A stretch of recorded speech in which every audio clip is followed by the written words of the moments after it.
नमो भगवते वासुदेवाय।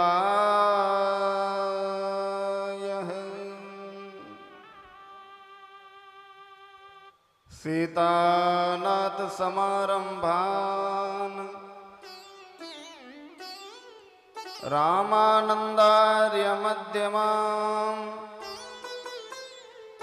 अस्मदाचार्य पर्यन्ताम् वन्दे श्री गुरु परम्पराः।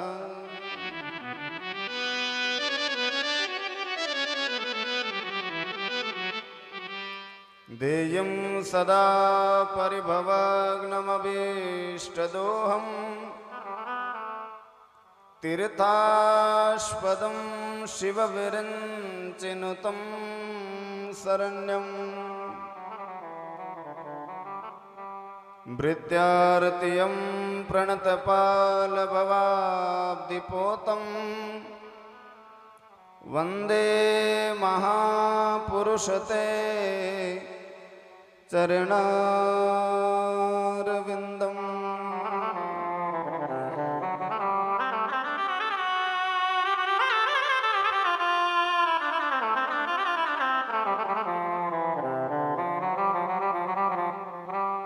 वंशी विभूषितकरां नवनीरदाभा पीताम्बरां दरुणबिम्बफलान्दरुष्टां पूर्णेन्दुसुन्दरमुखादरविन्दनेत्रा कृष्णात् परं किमपि तत्त्वमहं न जाने।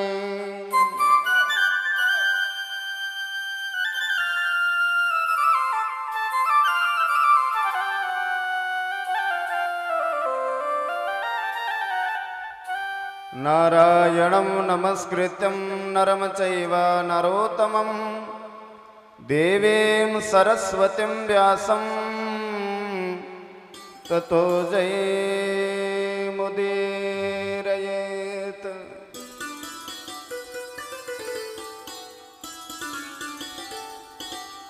या देवी सर्वभूतेषु ब्रह्माणि रूपेण संस्थिता नमस्तस्यै नमस्तस्यै नमस्तस्यै नमो नमः।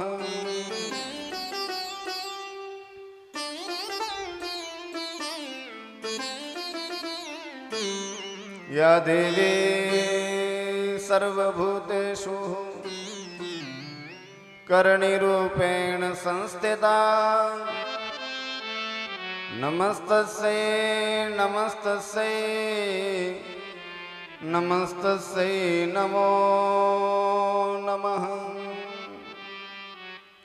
जय जय श्री राधा रमन जय जय नवल किशोर जय गोपी चितचोर प्रभु जय जय माखन चोर। नमामि रामं नमामि लखना नमामि सीते मातेश्वरी नमामि रघुपति प्रिय भक्तं तस्मै श्री हनुमते नमः।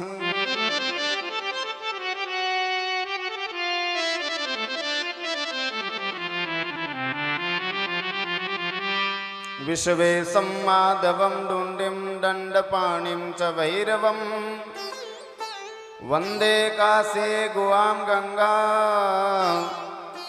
भवानी मणिकर्णिका।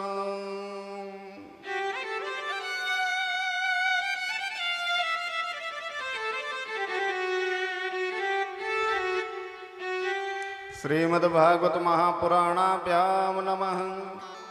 सुखदेवाय नमः व्यासाय नमः सर्वेभ्यो देवेभ्यो नमः सर्वेभ्यो देवीभ्यो नमः बटुकाय नमो नमः।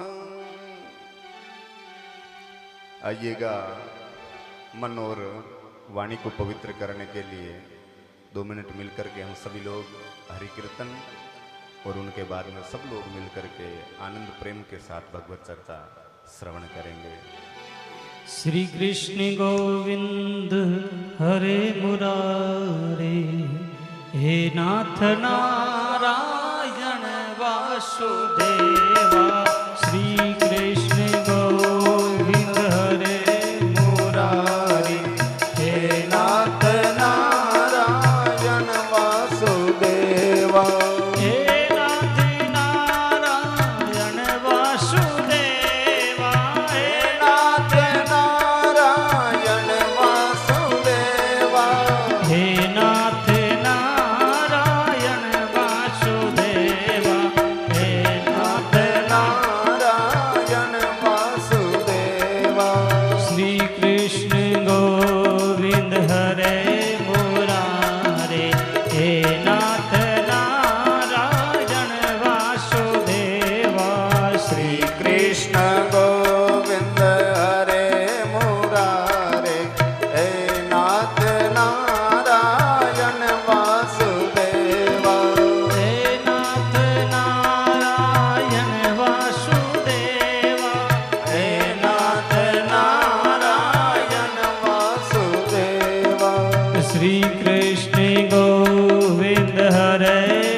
कृष्णचंद्र भगवान की, श्रीमद् भागवत महापुराण की, सुखदेव जी महाराज की, व्यास जी महाराज की, खिमराज जी महाराज की, आला जी महाराज की, विश्वकर्मा भगवान की, सनातन धर्म की, गौ मात की जय जय श्री राधे, जय जय श्री राधे श्याम।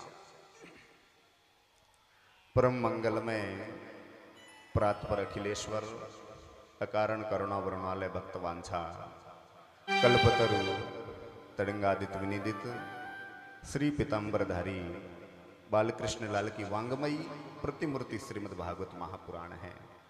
आइएगा भगवान नंदनंदन यशोदानंदन भगवान बाल मुकुंद के चरणारविंदों में प्रणाम करते हुए सुखदेव जी महाराज वेद व्यास जी महाराज के चरणारविंदों में प्रणाम, राम दरबार हनुमान जी महाराज को प्रणाम करते हुए शिव परिवार भूमिया जी महाराज को प्रणाम करते हुए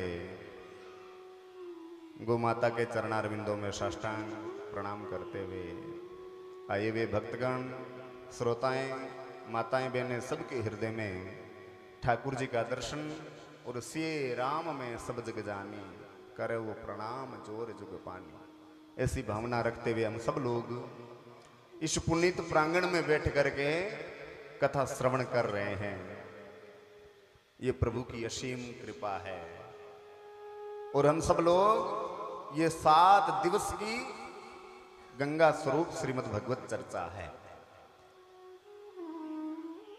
और शास्त्र कहते हैं कि जब तक प्रभु की कृपा नहीं होना तब तक व्यक्ति सुन भी नहीं सकता है, और सुनना चाहे और चाहे भगवत कार्य कराना चाहे तो वो कार्य हो नहीं सकता है। जिस दिन प्रभु की कृपा हो, जो भूमि जो प्रांगण भगवत चर्चा मांगे, उसी दिन से ये भगवत कथाएं होती है, भगवान की चर्चा होती है। ये प्रभु की गोविंद की भगवान शंकर के इस पुनीत मास में, और आज भगवान भोलेनाथ का विशेष दिवस चंद्रवास सोमवार के दिवस हम सब लोग मिलकर के और कथा श्रवण कर रहे हैं। अहो भाग्य है। और शास्त्र चर्चा हो उससे सबसे पहले व्यक्ति के जीवन के भाग्य की सराहना करते हैं, और हम इतने बड़े भाग्यवान हैं। भागवत जी में प्रथम श्लोक में पहली बार व्यक्ति के भाग्य की बात कर रहे हैं। भाग्यो देह नभु जन्म समर्जिते न सत्संगम च पुरुषो लवसो यदा वही, कहते कि व्यक्ति का जीवन में जब तक भाग्य उदय न हो तब तक व्यक्ति भगवत चर्चा श्रवण नहीं कर सकता है। और कितने जन्मों की बात कर रहे हैं, इस जन्म के भाग्य की बात नहीं कर रहे हैं। बहु जन्म अनेकों अनेक जब जन्म ले लें, अनेकों अनेक व्यक्ति के जीवन का जब भाग्य उदय होना, तब जाकर के ये भगवत चर्चा हम सब लोगों को मिलती है। और ये कैसे मिलती है? वो कृपा करने वाला कन्हैया उस गोविंद के ये भक्ति पूर्ण अनुष्ठान उनकी कृपा से ये पूर्ण होता है और ये प्रारंभ होता है। और हम सब लोगों का बहुत बड़ा भाग्य है कि हम भगवान भोलेनाथ की सन्निधि में बैठ करके बड़े प्रेम बड़े भाव के साथ हम सब लोग मिलकर के 7 दिवस तक कथा श्रवण करेंगे। ये हम सब लोगों को अहो भाग्य समझना है। और हम सब लोगों को भगवत क्या सिखाती है? हम सब लोग किन की कथा श्रवण कर रहे हैं, इन कथा सुनने से क्या होता है, ये कथा क्यों सुनी जाती है, और ये इस कथा प्रारंभ कहां से हुई है, इस कथा को लिखी किसने और सर्वप्रथम सुनी किसने है। ये सज्जनों एक सत्य बात बताऊं कि ये 3 दिवस की कथा है, ये ज्ञान चर्चा है। हम जितना चाहे उतना ज्ञान अर्जित कर सकते हैं, और उसके बाद में भगवान नारायण के अनेक प्रसंग की हम सब लोगों को कथा श्रवण करने के लिए मिलेगी। लेकिन सबसे पहले हम सब लोगों को ये तो पता करना है कि हमारे गोविंद का रूप कैसा है। आप लोगों को समझ में तो आ रही है ना? समझ में आनी जरूरी है। जो हम सब सुने ना, वो समझ करके सुननी अति आवश्यक है। और यदि हमें समझ में नहीं आवे, हम सुन करके जावे और कोई व्यक्ति पूछ ले कि भाई क्या सुन करके आया है तुम, हमें यदि समझ में नहीं होगी तो क्या बताएंगे? इसलिए समझना जरूरी। जहां समझ में नहीं आवे, जहां आपको लगे कि ये बात मेरे समझ में नहीं आई, तुरंत आप पूछ सकते हो। आइए हम सब लोग भगवान का स्वरूप कैसा है हम लोग जाने।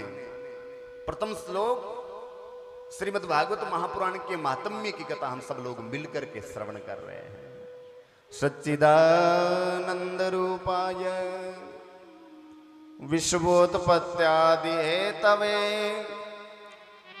तापत्रय विनाशाय श्री कृष्णाय वयं नुमः। ये भागवत जी का प्रथम श्लोक है सज्जनों। क्या? सच्चिदानंद रूपाय हम सब लोग बोलते तो हैं सच्चिदानंद सच्चिदानंद सच्चिदानंद, आखिर में सच्चिदानंद है क्या? कोई पूछ ले कि भाई सच्चिदानंद किसे कहते हैं तो क्या बताएंगे हम लोग? जब हमें ज्ञान होगा तब तो बता सकते हैं कि भाई सच्चिदानंद इसे कहते हैं। इस वस्तु से ये सच्चिदानंद शब्द बना है। सच्चिदानंद रूपाय, ये कैसा रूप है? ध्यान से सुनना। जितने लोग आए बड़े प्रेम बड़े भाव के साथ, हम लोग जितना सुन सके ना, बड़ा ध्यान एकाग्र मन को करके गोविंद के चरणों में लगा दे। जय जय श्री राधे। गोविंद को हम समर्पित हो गए। प्रभु, हम में इतना सामर्थ्य नहीं, इतनी शक्ति नहीं है कि हम मन को वश में कर लें, क्योंकि मन बड़ा चंचल है। ये मन इधर उधर भटक जाता है, और मन में यदि चंचलता होना तो भगवान की कथा सुनने में आनंद नहीं मिलेगा। इसीलिए प्रभु का रूप कैसा है, आइए ध्यान से सुने। सच्चिदानंद रूपाय विश्वोत्पत्त्यादि हेतवे। पहला शब्द क्या है? सच्चिदानंद। अब सच्चिदानंद कैसे बना? सत्य, चित्त और आनंद, ये तीन शब्द से एक नाम बनता है सच्चिदानंद। अब कोई पूछ ले कि महाराज सत्य किसे कहते हैं? हमसे कोई पूछे कि भाई सत्य किसे कहते हैं? तीन शब्द है, सत्य, चित्त और आनंद।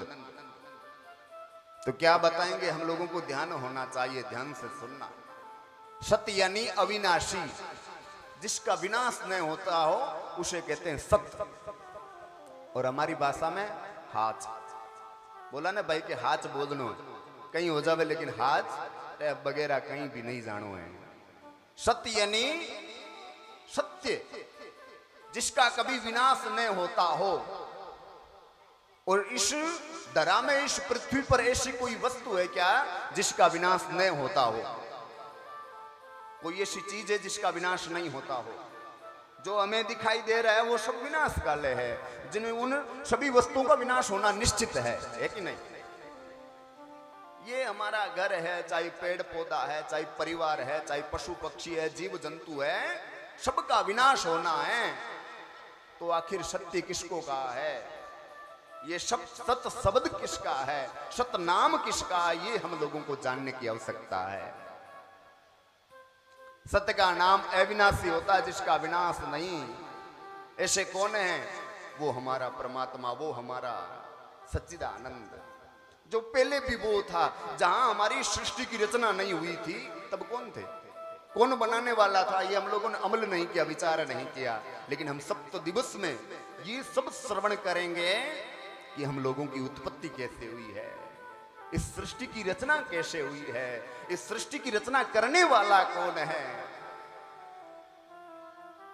पहले में भी सत्य था, मध्य में क्या चल रहा है, हम लोग क्या कर रहे हैं? सत्य की चर्चा कर रहे हैं, तो वो भी है। और जिस दिन इसका प्रलय हो जाएगा, जिस दिन हम सब लोग चले जाएंगे, उस दिन क्या बचेगा?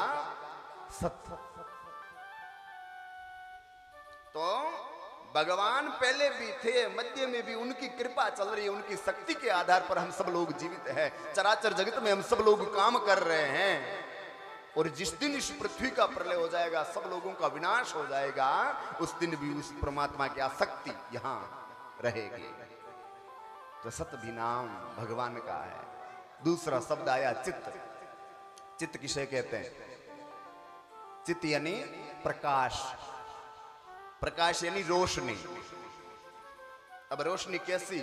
हम लोगों को अंधेरा लगे जैसे ये रोशनी करे ना, इस रोशनी की बात नहीं की है।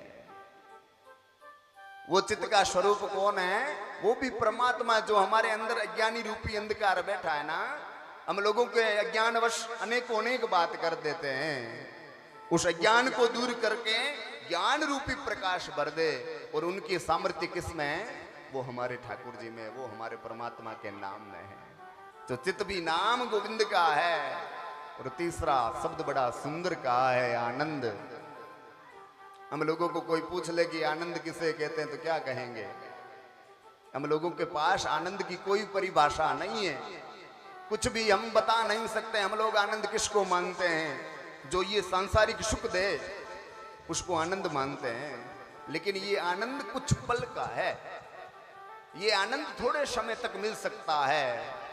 जैसे सुंदर मकान बन लिया, चढ़ने के लिए सुंदर गाड़ी हो गई है, सब व्यवस्था हो गई कि भाई आनंद पूर्वक हमारा जीवन व्यतीत हो रहा है, लेकिन ये सत्य में आनंद नहीं है सजनों। यदि हमें आनंद लेना है तो उस परमात्मा के नाम में आसक्ति हो जाए, उस परमात्मा के नाम में हमारा जीवन निकल जाए, लेकिन तो भी वो इतना शब्द अच्छा लगे कि कुछ भी करके उससे हम दूर नहीं हो सके, उसका नाम आनंद है। ऐसे हमारे प्रभु का स्वरूप है सत्य चित्त आनंद। सत्य भी भगवान कृष्ण है, चित्त भी कृष्ण का स्वरूप है, और तीसरा शब्द आनंद भी भगवान का स्वरूप है। और ऐसे भगवान का सराहना किए कि सच्चिदानंद रूपाय विश्वोत्पत्ति आदि हेतवे। दूसरी बात क्या की, जो विश्व की उत्पत्ति करता है, बनाने वाला विश्व को वो है, चलाने वाला वो है, पालन पोषण करने वाला वो है, और समय आने पर लय करने वाला भी हमारे परमात्मा है। विश्वोत्पत्ति आदि हेतवे तापत्रय विनाशाय। बड़ी सुंदर बात कही है। व्यक्ति के जीवन में 3 प्रकार के ताप होते हैं। ताप किसे कहते हैं? ताप यानी दुख, दैहिक, दैविक और भौतिक। ये 3 प्रकार के व्यक्ति के, प्रत्येक व्यक्ति के जीवन में दुख है। इन दुखों का विनाश करने वाला प्रभु का नाम है। दैहिक यानी शरीर से दुखी, जैसे शरीर से अपाहिज हो जाएं, वृद्ध अवस्था में पैर दर्द करने लग जाए, पेट में दर्द हो जाए, सर में दर्द हो जाए। दूसरा होता है दैविक, जो देवताओं को द्वारा दिया गया दुख है। और तीसरा दुख बताया भौतिक, ना देवताओं की जरूरत है, ना शरीर की जरूरत है, स्वतः दुख उत्पन्न होने वाले को भौतिक ताप कहते हैं। इन 3 दुखों के अलावा व्यक्ति के जीवन में किसी भी प्रकार का दुख नहीं हो सकता है। दैहिक, दैविक, भौतिक तापा, राम राज्य काहू नहीं व्यापा। इस संसार में किसी न किसी प्रकार से हम देखें ना, तो व्यक्ति कोई सुखी दिखाई नहीं दे सकता है। दुख ही दुख है, क्योंकि इस संसार का नाम एक दूसरा शब्द भी है, दुखालय। जहां दुख का घर हो, और वहां आकर के हम चाहना किसकी कर रहे हैं? चाहना कर रहे हैं सुख की। और जहां जिस वस्तु का भंडार होगा ना, वहां वही वस्तु मिलेगी, दूसरी वस्तु मिल नहीं सकती है। जैसे लिखा हुआ है पुस्तकालय, जहां पुस्तकों का घर है, वहां जाकर के हम यदि दूसरी वस्तु मांगे तो हमें क्या मिलेगा? वहां पुस्तक मिल सकती है। जहां लिखा है भोजनालय, वहां भोजन मिल सकता है। यदि भोजनालय में जाकर के कहेगा हमें पुस्तक चाहिए, तो क्या मिलेगी? और यदि पुस्तकालय में जाकर के कहेंगे हमें भोजन चाहिए, तो मिल नहीं सकती है। इसीलिए संसार का नाम दुखालय है। व्यक्ति के जीवन में सुख नहीं है, सुख के पीछे भागते हैं। हाँ, किसी ने किसी रूप से व्यक्ति के जीवन में दुखी है। संत महात्मा बड़ी सुंदर बात कहते हैं, कहते कि कोई तन दुखी, कोई मन दुखी, कोई धन बिन रहते उदास, थोड़े थोड़े सब दुखी, तो सुखी राम के दास।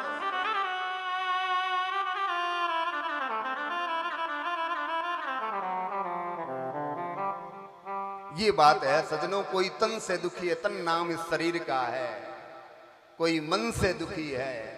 अब मन दुखी किसे कहते हैं?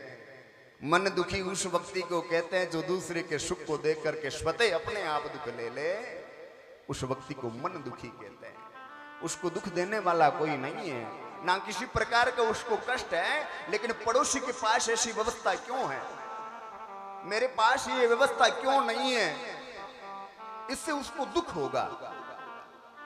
अरे भाई तू क्यों दुख कर रहा है? इसने जीवन में कितने सुकृत कर्म किए होंगे, कितने प्रभु की माला जप की होगी, तब जाकर के ये सुख मिल रहा है। लेकिन ये सुख कितने समय तक का है?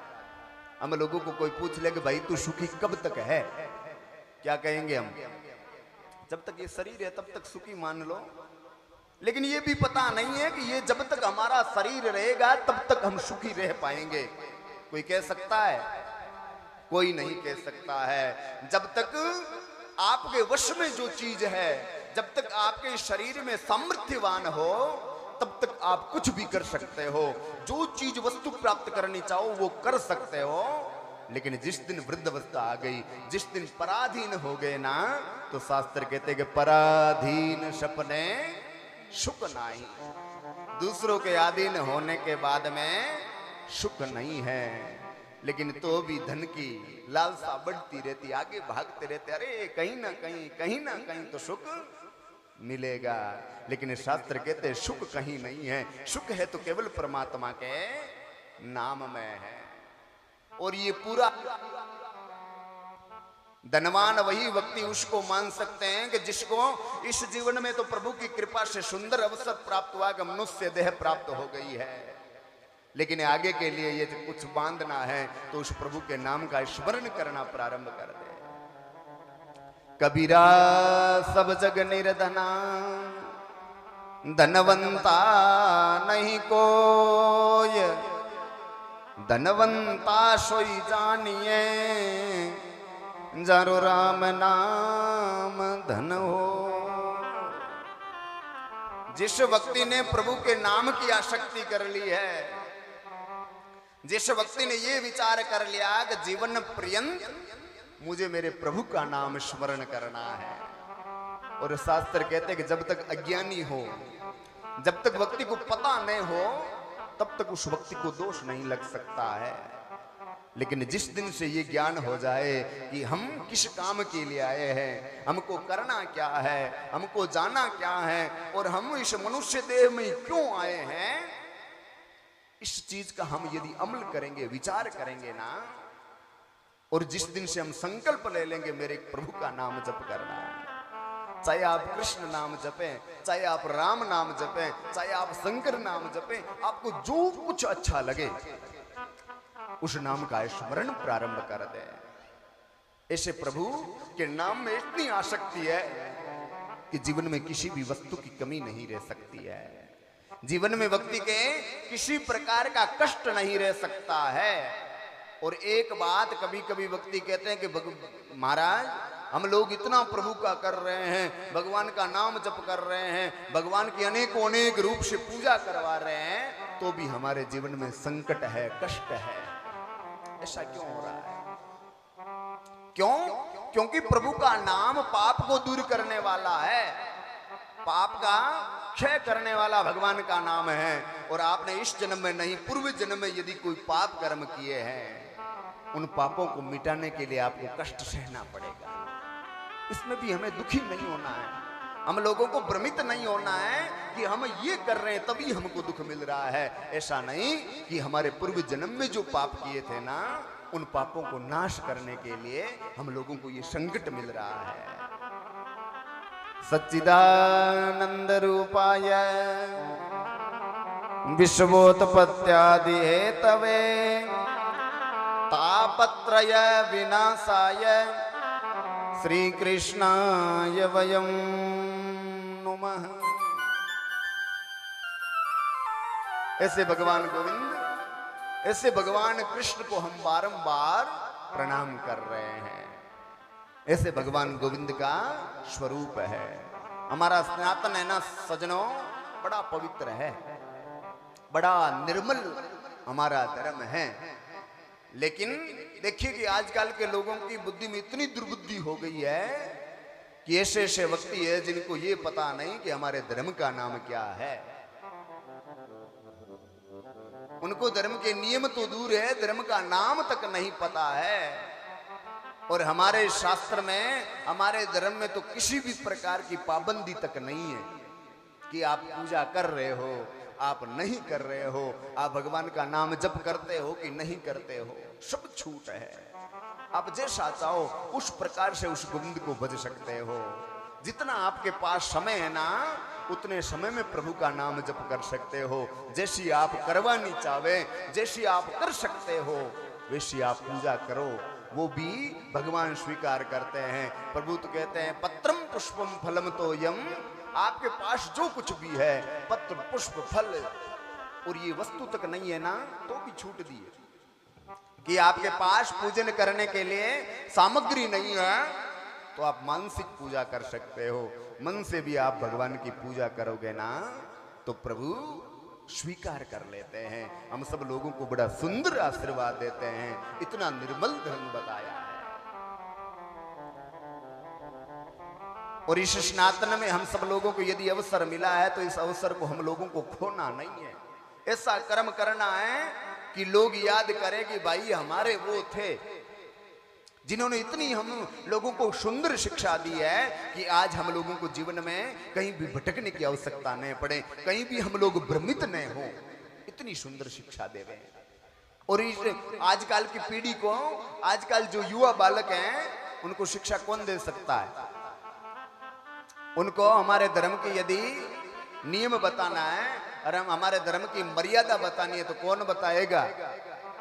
हम लोग बताएंगे, हम परिवार वाले बताएंगे। माता पिता अपने बालकों को इतनी सुंदर शिक्षा देवे, इतना सुंदर नियम बना दे, इतना विधिवत उनका कर्म कर दे कि उनको भटकने की आवश्यकता नहीं पड़े। प्रेम से बोलिए कृष्णचंद्र भगवान की।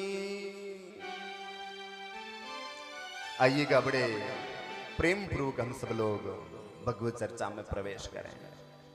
इस मातम्य के प्रथम श्लोक की हम लोगों ने चर्चा की है कि गोविंद का रूप कैसा है, सच्चिदानंद कैसे किसे है, और इनका नाम जप करने में इनके नाम में कितनी आसक्ति है, क्या क्या फल देने वाला है।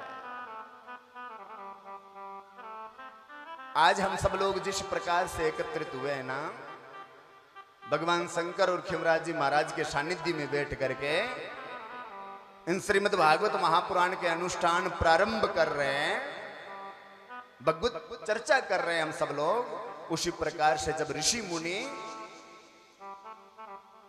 किसी भी विषय पर चर्चा करते, कोई भी गूढ़ रहस्य की बात होती ना, तो सब लोग एकत्रित कहां होते थे? नैमिषारण्य क्षेत्र में।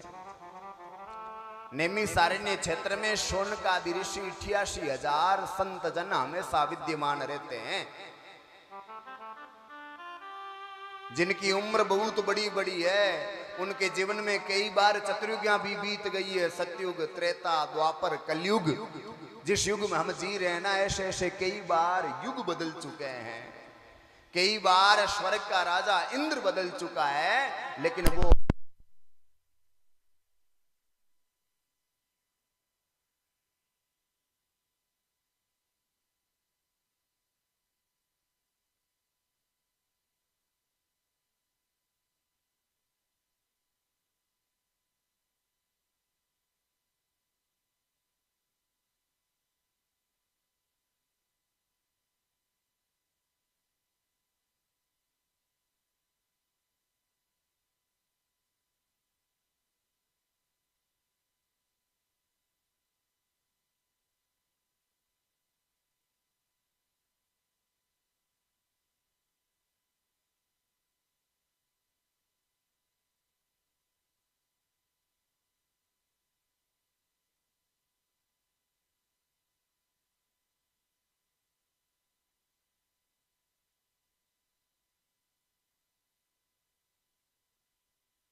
श्री कृष्ण गोविंद हरे मुरारी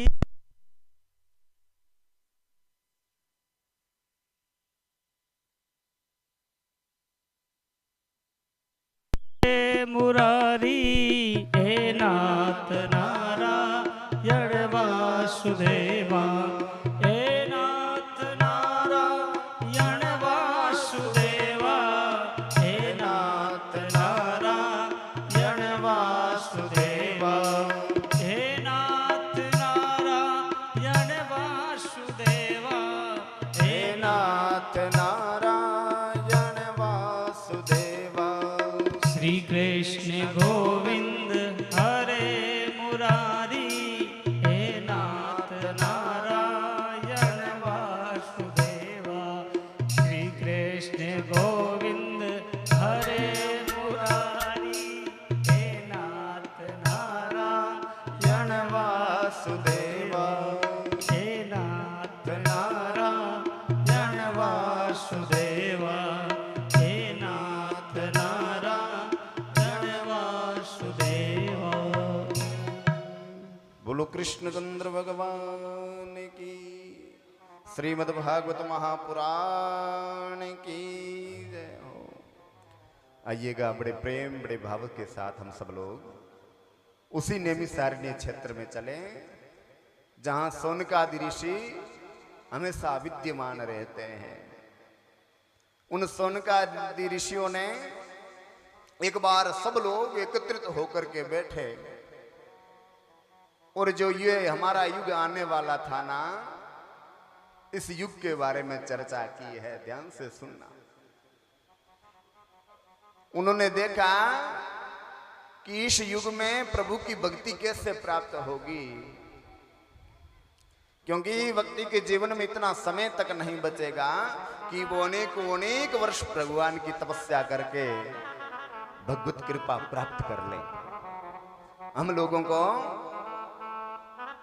यदि भगवान की विचार आ गया कि भगवत दर्शन करना है, भगवान का दर्शन करना है, तो क्या हम कर सकते हैं? क्या नहीं कर सकते, क्योंकि हम लोगों के अंदर सामर्थ्य नहीं है।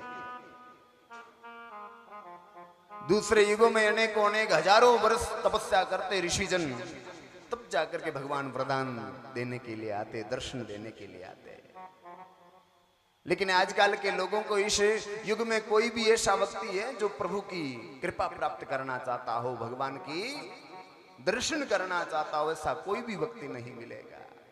आजकल के लोगों को देखे तो जीवन में किस में व्यापन कर रहे हैं, खाना पीना उठना नाचना कूदना गाना, इसमें अपना जीवन निकल जाता है। लेकिन तब तक भी उन लोगों को ये पता नहीं है कि मेरा जन्म क्यों हुआ है, मैं आया कहां से हूं, क्या करना है मुझे और कहां मुझे जाना है। ये कभी हम लोग विचार करते हैं क्या? ध्यान से सुनना। हम कभी भी विचार नहीं करते हैं सजनों। तो हमें और पशुओं में कोई अंतर नहीं है, क्योंकि पशुओं का भी शरीर होता है, पशुओं के भी माँ बाप होते हैं, पशुओं की भी खाने की व्यवस्था होती है, पशु भी जन्म लेते हैं और पशु भी मरते हैं। तो हमें और पशुओं में क्या अंतर रहा? कुछ अंतर है क्या? यदि हम कुछ सुकृत कर्म नहीं कर रहे हैं, हम यदि जिस लक्ष्य के लिए आए, जिस काम के लिए आए हैं, उस मार्ग को हम यदि भूल गए ना, तो हम में और पशुओं में कोई भेद नहीं है। इसीलिए शौनकादि ऋषियों ने विचार किया कि लोगों को भगवत प्राप्ति कैसे होगी, भगवान की कृपा कैसे मिलेगी, ऐसा हम क्या करें। ये सब शौनकादि ऋषि विचार कर रहे थे। और उन संतों की मंडली के बीच में सूत जी महाराज प्रकट हुए हैं। सूत जी महाराज का आगमन हुआ है और सूत जी महाराज को देखते ही सब ऋषिजन खड़े हो गए हैं और सूत जी महाराज का आदर सत्कार करना प्रारंभ कर दिया है। सूत जी महाराज परम युवा थे और शौनकादि ऋषियों की कितनी बड़ी उम्र थी कि उनके जीवन में कई बार चतुर्युगियां बीत चुकी थी। सूत जी महाराज उन संतों का स्वागत देख करके मन में विचार किया, सब संतों को हाथ जोड़ करके कहा कि महाराज जी आप मेरा इतना आप सब लोग आदर सत्कार क्यों कर रहे हो? मैं तो आपसे सबसे छोटा हूं, आप तो इतने बड़े बड़े उम्र वाले हो, आप मेरा आदर सत्कार क्यों कर रहे हो? शौनकादि ऋषियों ने बड़ी सुंदर बात कही, ध्यान से सुनना। धन वृद्धा बल वृद्धा आयु वृद्धा तथैव च तै सर्वेऽपि ज्ञान वृद्धाश्च किंकिरा शिष्य किंकरः।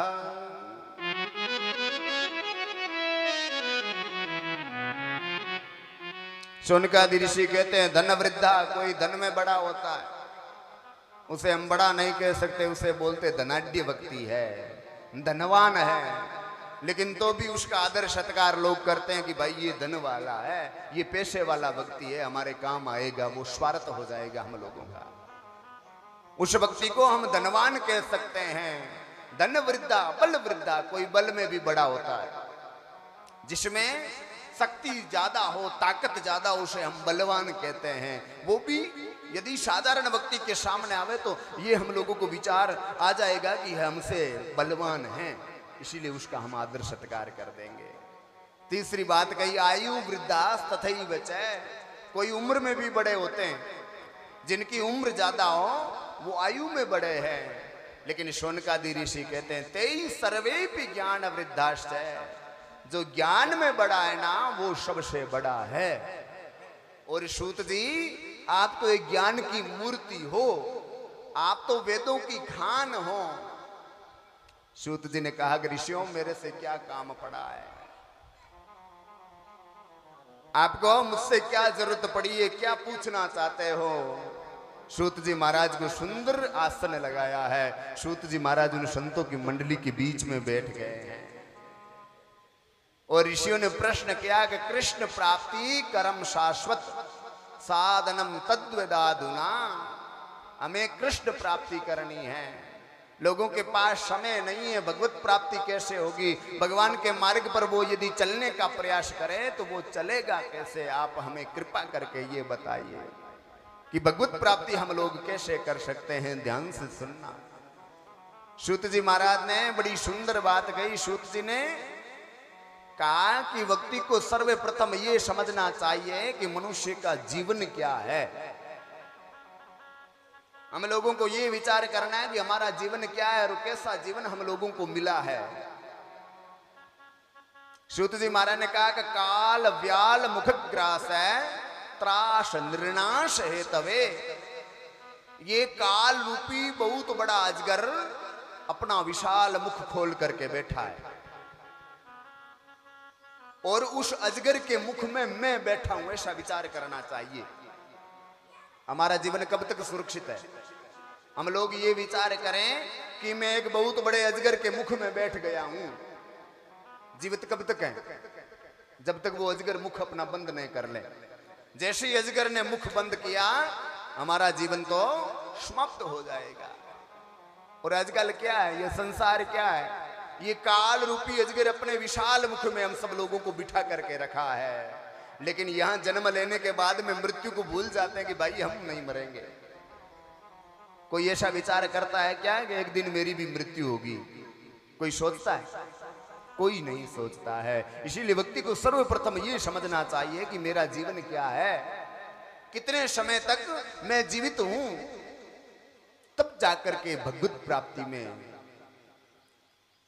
व्यक्ति का मन लग सकता है, उस भगवत मार्ग पर वो व्यक्ति चल सकता है। लेकिन पहले जीवन का ही पता नहीं है कि मेरा जीवन क्या है, मैं कहां से आया हूं, मैं कौन हूं, मैं इस संसार में क्यों आया हूं और मुझे क्या करना चाहिए, ये सब हमें पता नहीं है। और जब तक कहते हैं व्यक्ति को ज्ञान नहीं होना, जब तक जिस जगह का मार्ग नहीं जाने ना, तो उस स्थान पर वो व्यक्ति जा नहीं सकता है।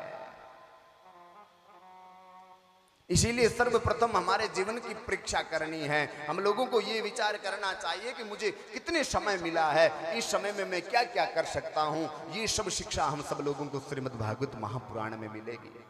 सजनों, हम सब लोग 7 दिन में बड़े आनंद, बड़े प्रेम पूर्वक हम सब लोग इस कथा को श्रवण करेंगे। इस कथा में हम सब लोग ये जानेंगे कि हमारा जीवन कैसा है। हम लोगों को भगवान के मार्ग पर यदि जाना है तो जा कैसे सकते हैं, हम लोगों को क्या क्या करना पड़ेगा, हम लोग नाम जप करें तो कैसे करें, क्योंकि ये मन बड़ा चंचल है। इस मन को यदि एकाग्र करने चाहे ना तो भी ये मन इधर उधर भटक जाता है। और ये सब काल का प्रभाव है, इस युग का प्रभाव है।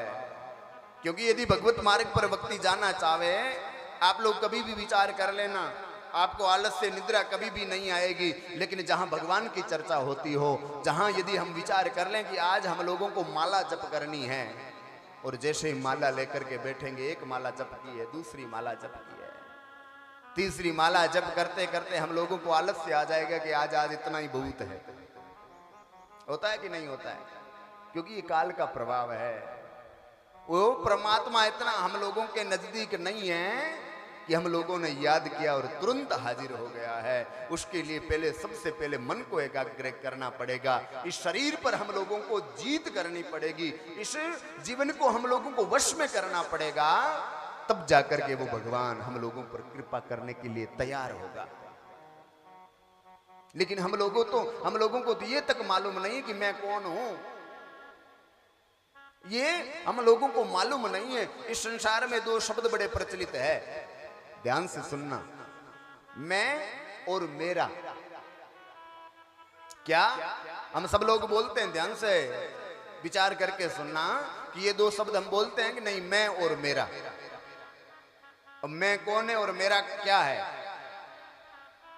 मेरा बंधन का कारण है और मैं है वो परमात्मा को मिलाने वाला है। लेकिन इसकी हम लोगों को केवल विचार करना है। ये संसार मेरापन में है। जैसे हम लोगों को कोई पूछ ले कि भाई ये गांव किसका है, तो क्या कहेंगे? मेरा गांव है। ये घर किसका है? ये घर मेरा है। कहते कि नहीं कहते? परिवार ये मेरा है, पुत्र मेरा है, पत्नी मेरी है, धन मेरा है, ये शरीर मेरा है, हाथ मेरा है, आंखें मेरी है, कान मेरा है, पैर मेरे हैं, वस्त्र मेरे हैं। बोलते हैं कि नहीं बोलते? लेकिन कोई पूछ ले कि बोलने वाला कौन है, तो क्या कहेंगे? मैं बोल रहा हूं। और ये संसार, ये पूरा गांव, जितने भी हम लोगों को दिखाई दे रहा है, वो सब तो मेरा है। लेकिन ये बोलने वाला मैं कौन हूं? कोई पूछ ले कि तू है कौन, तो क्या कहेंगे? कहने के पास उत्तर रहेगा हम लोगों को। कोई पूछ ले कि ये मैं कौन है, ये मेरे तो संसार में हो गया, दिखा दिया कि ये गांव ऐसा है, ये मेरा है, घर ये मेरा ऐसा है, ये घर है, परिवार है, कुटुंब है, ये शरीर है, आप लोगों को दिखाई दे रहा है। लेकिन ये मैं कौन है, तो इसका हम लोगों के पास उत्तर नहीं होगा। लेकिन जिस दिन इस मैं की पहचान करने के लिए निकल जाएंगे, जिस दिन इस मैं की खोज में निकल जाएंगे ना, उस दिन ये संसार फीका लगना लग जाएगा। इस संसार में मन नहीं लगेगा। मन केवल उस परमात्मा के नाम जप में आनंद आएगा। और मन में ये विचार हो जाएगा कि मेरा तो वो परमात्मा है, जिसको मैं मेरा मान रहा हूं ना, ये मेरा नहीं है, ये तो झूठा है, ये तो केवल शरीर का संबंध है। जब तक व्यक्ति है तब तक तो किसी न किसी रूप से उसकी सेवा हो रही है। और जिस दिन वो मुकाम तैयार करके खड़ा करता है, तब तक उसका अधिकार है। लेकिन जिस दिन वृद्ध अवस्था आ जाए, जिस दिन बेटा पोतों के वश में हो जाए ना, उस दिन वो व्यक्ति कुछ भी चाहकर भी कर नहीं सकता है। कर सकता है क्या? जो जवानी में किया है, जो अपना सब कुछ सामर्थ्यवान बना है, घर बनाया है, परिवार हुआ है, पुत्रों को बड़ा किया है, उनका विवाह किया है, और उस व्यक्ति के वृद्ध अवस्था आ जाए तो वो दूसरों के अधीन हो जाएगा। जैसा पहले कर सकता था वैसा वो कर नहीं सकता है, और फिर भी मान रहा है कि ये मेरा है। कब तक मेरा है? जब तक ये शरीर है। जिस दिन ये शरीर चला गया ना, उस दिन उस व्यक्ति का नाम मिट जाएगा। पहले हमारे पूर्वज ये बोलते थे कि ये गांव मेरा है, घर मेरा है, लेकिन वो कहां गए? दादा परदादा अनेकों अनेक पीढ़ी बीत गई है, अनेकों अनेक वर्ष बीते हैं, कितने लोगों ने ये विचार किया कि ये मेरा है, लेकिन ये किन्हीं का था क्या? ये किन्हीं का भी नहीं था। बोलो कृष्णचंद्र भगवान की जय। आइए प्रेम से हम सब लोग श्रीमद् भागवत महापुराण के मातम्य में प्रवेश करें। ये श्रीमद् भागवत महापुराण भगवान नारायण के मुख से निकली थी चतुर्श्लोकी में। 4 श्लोक थे भागवत के, और वो नारायण भगवान ब्रह्मा जी महाराज को दान दी है भागवत जी, और वही ब्रह्मा जी महाराज नारद जी को दी है। लेकिन कहते हैं कि ब्रह्मा जी महाराज से नारद जी ने कथा का दान तो लिया है, लेकिन साप्ताहिक विधि तो सनत कुमारों से सुनी थी। और हम लोगों ने ये सुना है कि नारद जी एक स्थान पर टिकते नहीं है, और सनत कुमार जी एक स्थान से दूसरे स्थान पर जाने में वर्षों लगा देते हैं। और व्यक्ति के मन में यदि चंचलता हो, मन में यदि स्थिरता न होना, तो भगवत चर्चा श्रवण नहीं कर सकते हैं, उनका ज्ञान, उनका आशीर्वाद ले नहीं सकता है। इसीलिए नारद जी महाराज ने ये साप्ताहिक विधि सनत कुमारों से कैसे सुनी थी। अब सूत जी महाराज सर्वप्रथम सोनकादि ऋषियों को श्रीमद् भागवत महापुराण श्रवण करवा रहे हैं ध्यान से और प्रेम पूर्वक। हम सब लोगों के उद्धार के लिए सोनकादि ऋषियों ने प्रश्न किया था, हम सब लोग आनंद पूर्वक श्रवण करेंगे। इसलिए भागवत के लिए सर्वप्रथम 5 चीजें होनी अति आवश्यक है। पहली चीज कि भागवत के लिए सुंदर स्थान हो,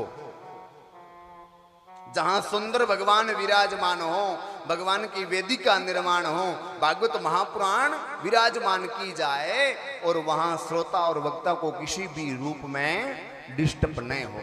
ऐसे एकांत में परम सुंदर शांति स्थान देख करके भागवत जी का स्थान होना चाहिए। दूसरी बात, भागवत का गान सुंदर शब्दों में होना चाहिए। तीसरी बात, भागवत को ज्ञान पूर्वक सुननी चाहिए। जो चीज समझ में नहीं आवे उसको समझने का प्रयास करें। ऐसा नहीं कि भाई भागवत हो रही है, हम लोगों को भागवत कथा में जाना है, ये विचार करके कभी नहीं आना चाहिए। ये विचार करके आए कि आज कथा में से हम कुछ न कुछ लेकर के आएंगे जो हमारे जीवन में काम आए। कथा में, भगवत चर्चा में, सत्संग में जावे तो ये विचार करना चाहिए कि यहां से मैं कुछ ऐसी वस्तु लेकर के जाऊंगा जो मेरे जीवन को सुधार दे। जो मैं ये अज्ञान रूपी अंधकार में घूम रहा हूं, इस अज्ञान को मेरा अज्ञान दूर कर दे और ये ज्ञान रूपी प्रकाश डाल दे, ऐसी मेरे ऊपर कृपा हो जाए ज्ञान पूर्वक। चौथी बात बताई, भागवत को ध्यान, एकाग्र मन को करके ध्यान से सुनना चाहिए। पांचवी बात कि आप बैठे तो कथा पांडाल में हो, लेकिन ये जो हमारे सुनने के लिए कान भगवान ने दिए हैं ना, बैठे यहाँ और कान बाहर की तरफ विचार कर रहा है कि बाहर कौन क्या बोल रहा है, ये भी नहीं होना चाहिए। आपके ये कान भी इसी पंडाल में रहना चाहिए। इन कानों से केवल भगवान की चर्चाएं श्रवण करें। ये 5 चीजें होनी अति आवश्यक है। स्थान, ज्ञान, गान, ध्यान और कान, ये 5 चीजों को यहां रख करके श्रवण करेंगे ना, तब जाकर के हम सब लोगों को कुछ समझ में आएगा। और जब ज्ञान हो जाएगा ना, तब जीवन में हमारे किसी न किसी रूप से ये भगवान का नाम, ये भगवान की चर्चा हम लोगों के काम आएगी। इसीलिए ध्यान पूर्वक बैठ करके भगवत की चर्चा हम सब लोगों को 7 दिवस तक सुननी है। बोलो कृष्णचंद्र भगवान की जय हो। आप सब लोगों को पहले तो बताइए कि समझ में तो आ रही है ना? हाँ, समझना अति आवश्यक है। कहते हैं कि नारद जी महाराज सनत कुमारों से साप्ताहिक विधि इस रूप से सुने कि नारद जी महाराज इस हमारी जो ये पृथ्वी है ना, इसको श्रेष्ठ समझ करके यहाँ वैकुंठ से सीधे भूमि पर आए। नारद जी कहते हैं कि मैं काशी, प्रयाग, रामेश्वर, हरि क्षेत्र, कुरुक्षेत्र, घर घर संतों के आश्रम में मैं अनेक जगह गया, लेकिन मुझे कहीं भी शांति नहीं मिली। क्योंकि लोग नियम विरुद्ध काम कर रहे हैं। जैसे हम लोग विचार करें कि हमारा हरि क्षेत्र किन को माने, जैसे गंगा जी है, तीर्थ स्थल है, पुष्कर है, यहां हम क्यों जाते हैं? क्योंकि हमारे तन की पवित्रता हो, ये आस्था लेकर के जाते हैं ना। हरिद्वार गंगा जी कोई गया है?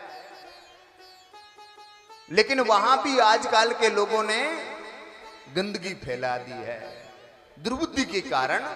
क्योंकि वहां जाते हैं तन की पवित्रता, तन इस शरीर से जो पाप हुआ उन पापों को धोने के लिए हरि क्षेत्र जाते हैं। लेकिन वहां जाकर के जो वस्त्र पहने हैं वो वस्त्र भी गंगा जी के अंदर धो लिया है। वहां कुछ खाया पिया है और जो प्लास्टिक बचा है वो भी गंगा के अंदर डाल दिया है। जहां कूट कचरा जो कुछ भी है वो हरि क्षेत्र के अंदर डाल दिया है, तो उन क्षेत्रों को भी अपवित्र कर रहे हैं। मैं संतों के आश्रम में गया हूं, संत भी नियम पूर्वक अपना काम नहीं कर रहे हैं। नाम कुछ और रखा है और काम कुछ और कर रहे हैं। संत साधु नहीं रहे हैं, स्वादु ज्यादा हो गए हैं।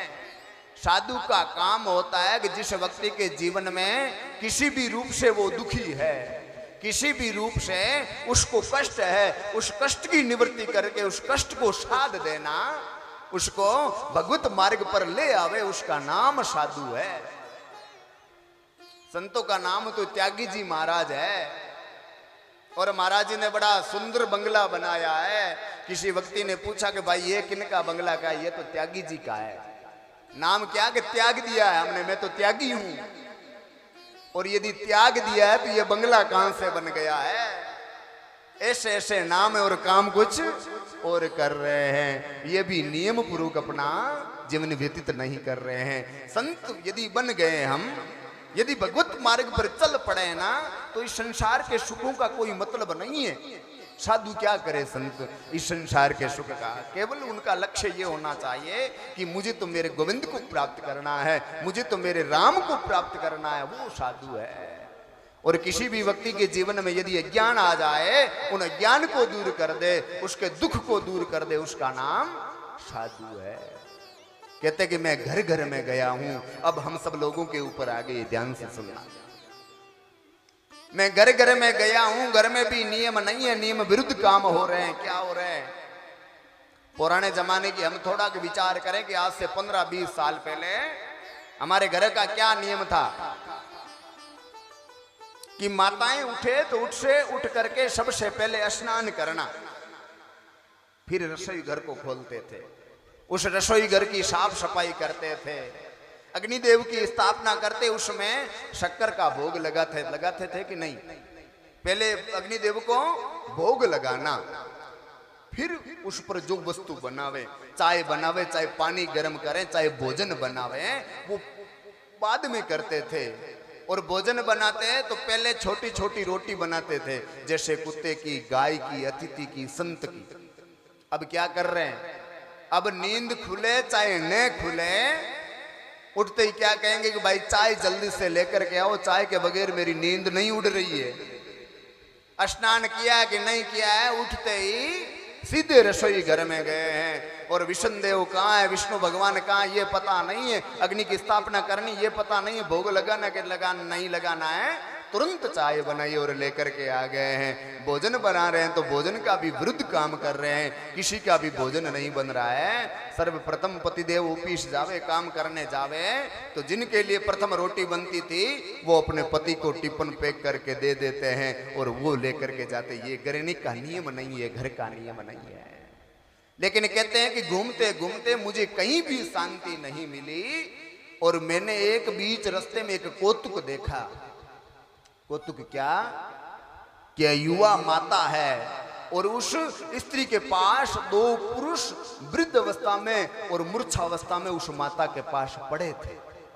और नारद जी कहते हैं कि मैं जिस रास्ते से जा रहा था ना, और उस माता ने देख करके नारद जी कहते हैं कि मुझे बुलाया, और मैं उस माता के पास गया और माता से मैंने पूछा कि मैया आप कौन हैं और आपके पास ये दोनों पुरुष कौन हैं? तो उन माता ने कहा कि मेरा नाम भक्ति है और ये मेरे 2 पुत्र है, ज्ञान और वैराग्य।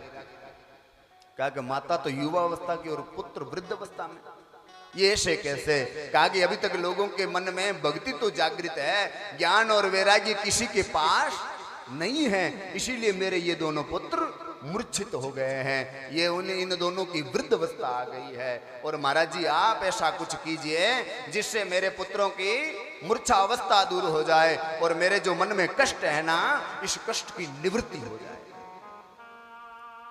नारद जी महाराज वहां वेद का पाठ किया, वेदांत का पाठ किया है। जल अभिमंत्रित करके जल का छींटा देवे, तब तक तो उन ज्ञान वैराग्य की मूर्छा अवस्था दूर होवे।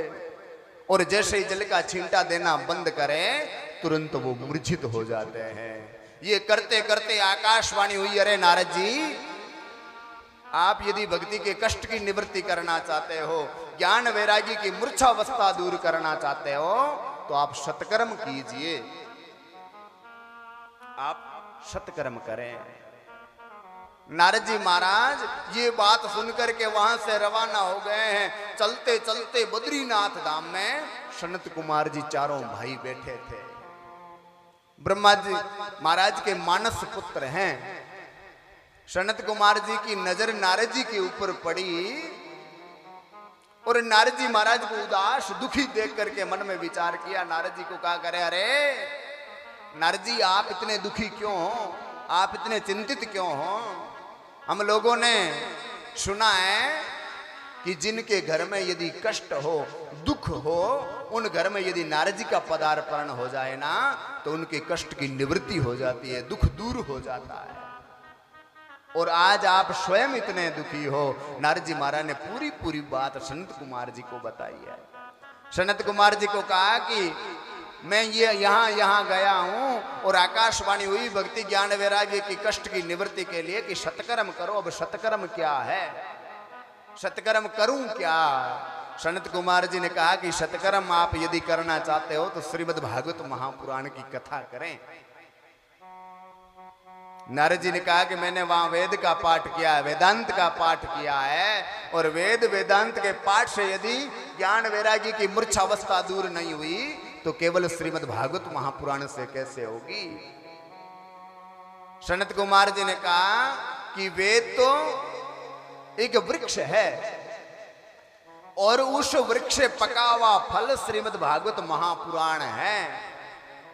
इसीलिए आपको यदि ज्ञान वैराग्य की कष्ट की निवृत्ति करनी है, मूर्छा अवस्था दूर करनी है ना, तो आप लोगों को सत्कर्म के रूप में श्रीमद् भागवत महापुराण की कथा करनी पड़ेगी। और श्रीमद् भागवत महापुराण कोई साधारण चीज नहीं है। इस भागवत का दूसरा नाम भी देव दुर्लभ ग्रंथ है। ये भागवत देवताओं को भी दुर्लभ है। क्यों?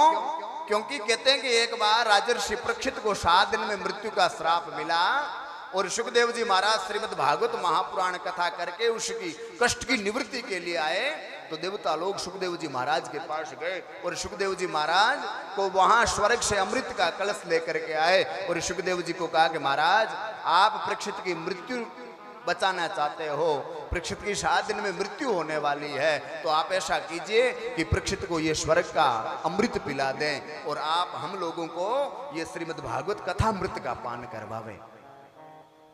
सुखदेव जी महाराज ने मना कर दी है। सुखदेव जी महाराज ने कहा करे देवताओं, ये लेने देने की अदला बदले की वस्तु नहीं है। मैं आपको कहां स्वर्ग का अमृत है और कहां श्रीमद् भागवत कथा अमृत है, इनकी बराबरी नहीं हो सकती है। देवता लोगों को अभक्त समझा है, देवता लोगों को मना कर दी, तो देवता लोग सीधे ब्रह्मा जी महाराज के पास गए और ब्रह्मा जी महाराज देवताओं को संकोच दूर करने के लिए एक तराजू लेकर के उस तराजू में एक पलड़े में स्वर्ग का अमृत और इस संसार के जितने भी धर्म कर्म थे वो सब एक पलड़े में विराजमान किया है और एक पलड़े में श्रीमद् भागवत महापुराण को विराजमान किया। तो जितने भी संसार के सुख सुविधा थे, जितने भी धर्म कर्म थे, स्वर्ग का अमृत कलश का पलड़ा ऊपर हो गया है और श्रीमद् भागवत कथा का पलड़ा नीचे हो गया है, क्योंकि जिसमें वजन होगा ना वही नीचे झुकेगा। ब्रह्मा जी महाराज ने कहा कि देवताओं, ये भागवत कोई किताब नहीं है, कोई पोथी नहीं है, भागवत साक्षात कृष्ण का स्वरूप है। क्योंकि जिस समय भगवान गोविंद अपनी लीला संपन्न करके गए तो गोविंद ने कहा कि मुझे यदि याद करना है तो आप श्रीमद् भागवत महापुराण उठा लें, श्रीमद् भागवत महापुराण पढ़ लें, तो ये साक्षात मेरा स्वरूप है। गोविंद का यदि कृष्ण का दर्शन करना है तो कहीं इधर उधर भटकने की आवश्यकता नहीं है।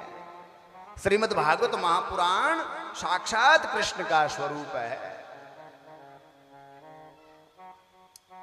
नारद जी को सनत कुमार ने कहा कि आप यदि ज्ञान वैराग्य की मूर्छावस्था दूर करना चाहो तो श्रीमद् भागवत महापुराण की कथा करें। नारद जी ने कहा कि कहां करें, कैसे करें, कौन करेगा? कहा कि आप सुंदर हरिद्वार में सुंदर स्थल देख करके वहां सुंदर व्यास मंच लगावे,